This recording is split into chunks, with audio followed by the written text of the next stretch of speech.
Hi friends, this is Kagi, and today we have another episode of Pros and Cons. Yes, this moped, which a lot of people know, is the Suzuki GSX R 600. There were tons of models, tons of modifications, so we'll discuss the model of the current year and I'll tell you about a few others. Overall, on the history of the GSX R 600, that is, I'll call it Gico because everyone calls it Jika. In general, the Gico appeared in '92. It still is, respectively, one of the flagships of the Suzuki concern. In general, as to why it appeared, it was the need for racing. There were races in which a super sport with a 600cc engine was needed, and it needed to be a production model. I mean, before that, they had a GSX R 750, and they just took it and reduced it to 600cc, well, to 599 to be exact, and that was all in '92. But after that, the Gico 600 itself became one. One of the most iconic motorcycles in the Jig line, and for that reason, all its components were separately developed. The current motorcycle has 126 horsepower, 67 nanometers, and weighs 189.188 kilograms. Let's weigh up the pros and cons. Let's start with the cons because they are fewer, and then we can highlight the pros. The first disadvantage is the relay regulator. Yes, probably everyone has heard about the relay regulators on K7 and K8, which constantly fail. This is a real issue, meaning the main problem is the location of this relay regulator. It is located right in front of the radiator, and because of this, it overheats. Because when you're riding in the city, there isn't much oncoming airflow, so the cooling is pretty bad. The second issue is the relay regulator circuit board itself. It does not fit snugly against the cooling unit, that is, to the external case, which ideally should dissipate the heat. It is quite a large issue, or rather it's large in terms of how widespread it is. You essentially need to change this regulator every season. If you don't monitor it, everyone knows, basically, they know about the second disadvantage.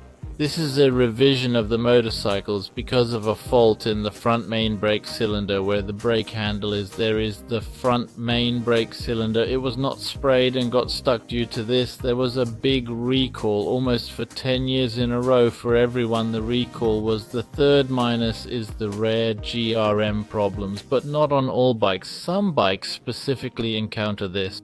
The problems are not with the stretcher like in many others, like Honda's for example. It's their favorite disease is the GRM stretcher. No, here exactly with the valves. They quickly go out of the recesses. But again, this was on some specific models. That is not universal.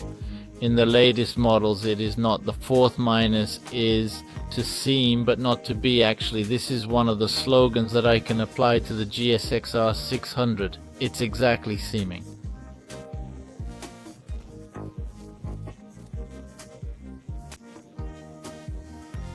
That is why I say so is related to the application. That is, if we take a sport bike as a thing related to the track in some way, then it is almost unfit for the track to show any good results. That is, it creates more of an external impression.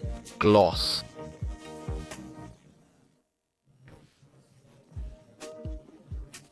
It's quite comfortable to move in it even in the city. But let's say on the same track, R6 and Ninja will blend in, but how to appear to be such a beautiful sport? That's exactly what this whole motorcycle atmosphere can convey to a sports bike. These are its flaws. There are not many of them, because the bike is quite modern and there are not many downsides. Let's move on to the advantages, and the first advantage is comfortable landing. In general, ZZR compared to all classmates R6, Kava, Siberia and ZZR, it's on the level of Siberia, that is, they are approximately the same. They are really comfortable for sports, of course, comfy. The second plus is the power and torque. Yes, the Jika is one of the coolest motorcycles in this respect. I mean, 126 horsepower, 67 Newton meters. That's quite a lot. It is second only to the Kawi. There are 131 and 77 Newton meters respectively in, let's say, the Honda R6. There is much less The third good thing is reliability. Yes, the motorcycle is quite reliable. As I said, it has been tested through numerous iterations, so essentially the moped is reliable. That is, I even reviewed the owner's engine reviews. Some of them rode as much as 150,000, and the main thing is to monitor it and not overheat. Number 4. The plus is the attention it gets. Yes, in fact the Jika looks damn cool. Appealing to girls, school students. Students are totally crazy for Jika because, well, it's simply Jika. Yes, it looks beautiful, there's no arguing about that. And its color is their trademark blue and white, suits it perfectly well. And the front light is such that it seems like it's rushing straight on. Go ahead, it also looks very nice. Yes, you're guaranteed attention from outsiders. The fifth plus is the community. Damn, the Gixxer Club is just the best, dudes. I mean, there are very few motorcycles that can boast a huge community like this. It's really healthy, and it's huge forum where everything is discussed, everything, all sorts of manuals, not just manuals but upgrades, how to fix a relay regulator, how to deal with everything, troubleshooting and stuff like that. So the community is a big plus. You can rarely find something like that, especially in sports bikes.